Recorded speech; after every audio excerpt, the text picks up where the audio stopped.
These days, we see relationships breaking quite often. And what are some of those common reasons is something that I wanted to share with all my viewers today.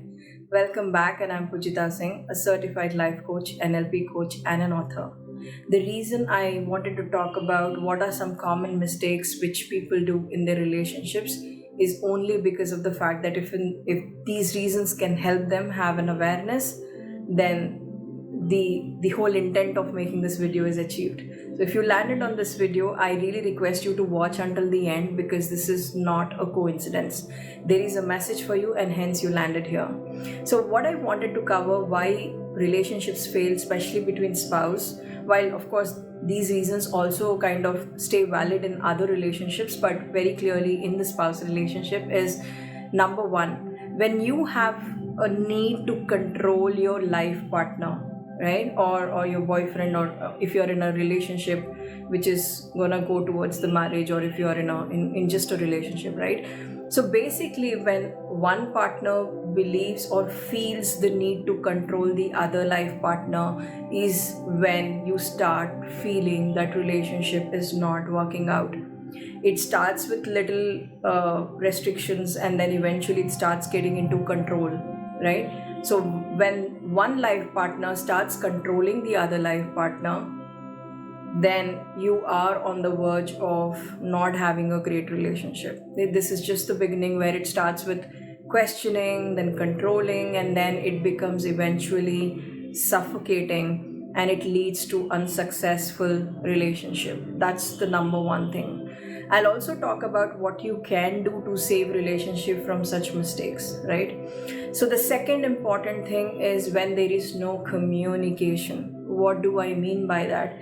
There are a lot of time ego kicks in, and one partner says to the other that, you know what, let him come and talk to me, or like the husband believes that let my wife come and talk to me. But ultimately what's happening is your relationship is failing. So if you are not communicating with your partner, and you expect the other person to come and make the first move, or if there is no communication in the relationship at all, then it leads to not a great relationship.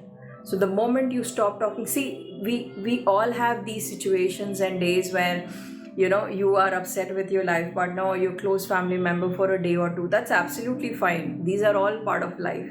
But when these relationships or these conversations comes to an end, where people don't talk to each other at all, that's where the whole challenge starts.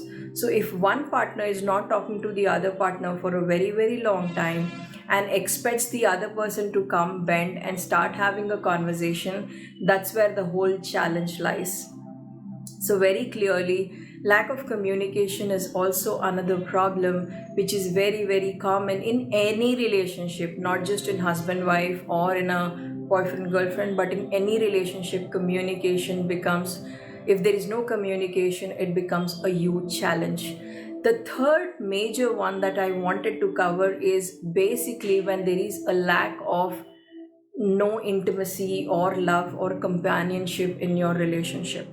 So when you start having a lack of love, or a lack of friendship, or a lack of intimacy in your relationship, that's where the whole challenge starts. And this is very, very closely valid in your husband wife relationship, right?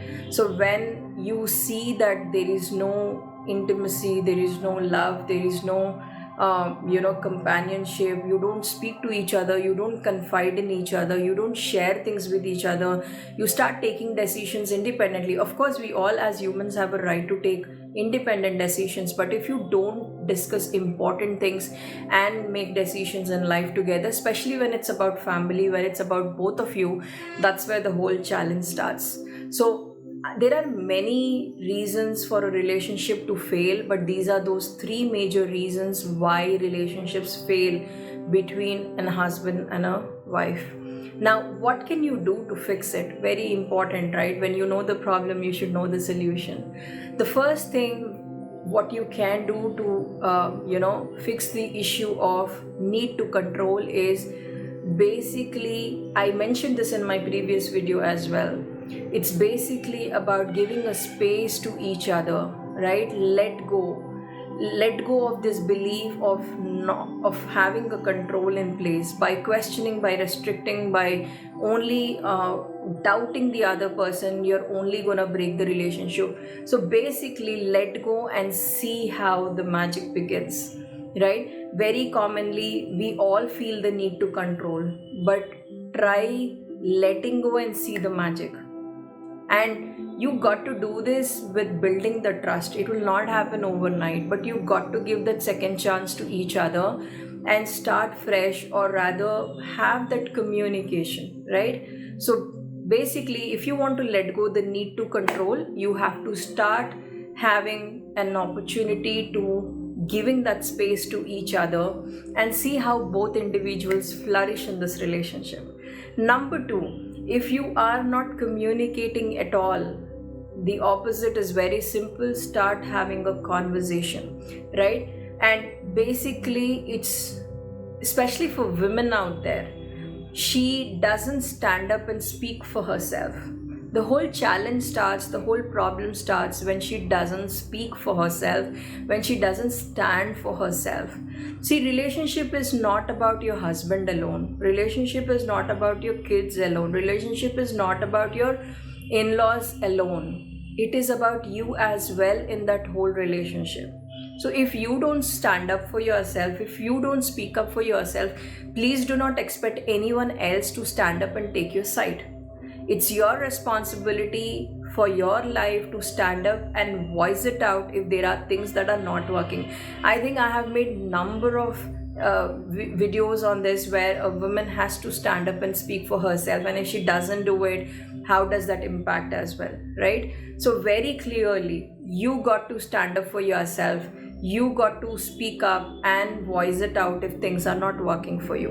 And most importantly, how you get treated in the relationship, right? So it's communication with self, it's communication with spouse, and most importantly, sharing what you're feeling is very, very crucial, right? So very clearly in your relationship, avoiding each other, staying away from each other could be a temporary solution, right? But that is not a permanent solution at all. And very importantly, if you think one of you is angry, step back and don't talk to each other. Give that space to each other. When you think you are back to discuss, please do that. That is a right way of stepping away and not communicating. But what is not right is not communicating at all, right? So if it's half day past, 1 day past, at least give that space back and then start having a conversation. You got to speak how you feel. You got to speak how you are treated. You got to speak what's working, not working, right? And it's only you who can do it, nobody else. You can't expect your parents, or you can't expect your friend, or you can't expect your close relative to come and talk on your behalf. It is only gonna get worse. Remember, the biggest and the most common stupidity that people do in relationship is discussing their personal, private, intimate bedroom matters to the outsider, right? When it comes to two people in relationship, when you talk about your personal private issues to anybody, whether it's your parents, whether it's your sibling, whether it's your friends, relatives, or anybody for that matter, the problem starts right there. It's between you and your husband. So why do you have to go and talk about it to the outsider? That is where people start taking advantage. People start having fun. Oh, you know what, this person has a problem, this person is not good with her husband, and things like that. People are only gonna have entertainment out of your issues. So please stop sharing your family issues, your personal private issues to anybody. It should not cross beyond you and your husband, right? That's the ideal way of looking at things. And last but not the least, especially when there is a lack of love or intimacy or companionship in relationship, the problem lies with you.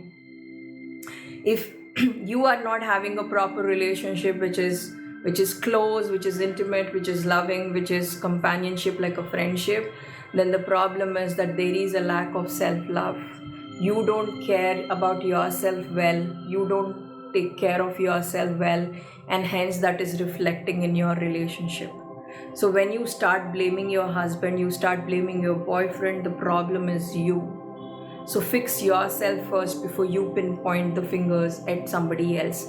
I will definitely make some series of videos on how you can have more self-care, self-love. I've done one or two such videos, but I would highly encourage you to work on self. The biggest problem in India especially is that women expects that entire love, intimacy or companionship should come from husband. I am sorry, that's not the truth.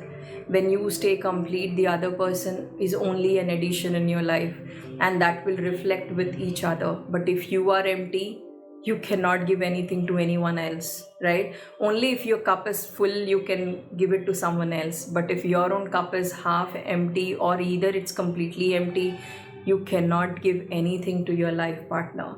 So even before you blame the other person in relationship, remember it's a two-way fault or it's a two-way success. Similarly, if things are not working out, start with you first. See what is it takes that I am not doing because of which relationship is not working. Yes, of course, I'm not talking about narcissists and toxic people. They are exceptions in relationship. You should definitely stay away from them, get rid of them permanently. But very clearly, people, especially in the common relationships or in our common life, these things, if they start happening, then that's where the whole problem starts. So very clearly, take charge of your life, right? Don't surrender yourself to relationships so much that you forget your individuality. We are always taught from childhood, from the time we are born and we get back in our senses, that women is meant to just surrender her life to a man. Of course, but not at the cost of you as an individual. Where are you in your relationship? Do you exist in your relationship? That matters a lot, right? Relationship is not about compromises, sacrifices, surrender, just submit yourself and that's it. No, we don't get into relationship for this kind of a shit, right? So from now on, start noticing what are some of those common mistakes you're doing in life. See, today it might not be a problem. Today it might look very simple and silly, but few months down the line, years down the line, this is gonna create an issue where you cannot fix the gaps. It's only gonna get worse. So from now on, please notice, how often do you take permission? How often are you suppressing yourself? How often do you surrender yourself? How often do you make sacrifices just to keep the other person happy? If you're doing all of these things, just stop, right? With that, I hope you found something useful out of this video that you can go back and incorporate in your life. I would love to hear your comments in the comment section. Thank you so much for listening to me patiently as always. Love you loads. Bye-bye.